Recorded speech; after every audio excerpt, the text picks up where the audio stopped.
স্পেনের দক্ষিণাঞ্চলীয় আন্দালুসিয়া প্রদেশে দুটি হাই স্পিড ট্রেনের সংঘর্ষে নিহত হয়েছে অন্তত ২১ জন, আহত হয়েছে ৭০ জনেরও বেশি মানুষ। রোববার ১৮ জানুয়ারি সন্ধ্যায় মালাগা থেকে মাদ্রিদগামী একটি ট্রেন কর্ডোবার আদামুজ শহরের কাছে লাইনচ্যুত হয়ে পাশের ট্র্যাকে চলে যায়। এ সময় বিপরীত দিক থেকে আসা আরেকটি ট্রেনের সঙ্গে সেটির সংঘর্ষ ঘটে। সংঘর্ষের পর দুটি ট্রেনই লাইনচ্যুত হয়।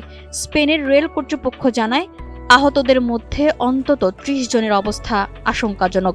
উদ্ধারকারীরা ধ্বংসস্তূপের ভেতর আটকে পড়া শত শত যাত্রীকে উদ্ধারের কাজ চালিয়ে যাচ্ছেন। কর্ডোবার ফায়ার সার্ভিস জানিয়েছে, বগিগুলো দুমড়ে মুচড়ে যাওয়ায় উদ্ধার কাজ অত্যন্ত কঠিন হয়ে পড়েছে। এদিকে দেশটির প্রধানমন্ত্রী ঘটনাটিকে গভীর বেদনার এক রাত বলে উল্লেখ করেছেন। দুর্ঘটনার কারণ তদন্ত করে দেখা হচ্ছে।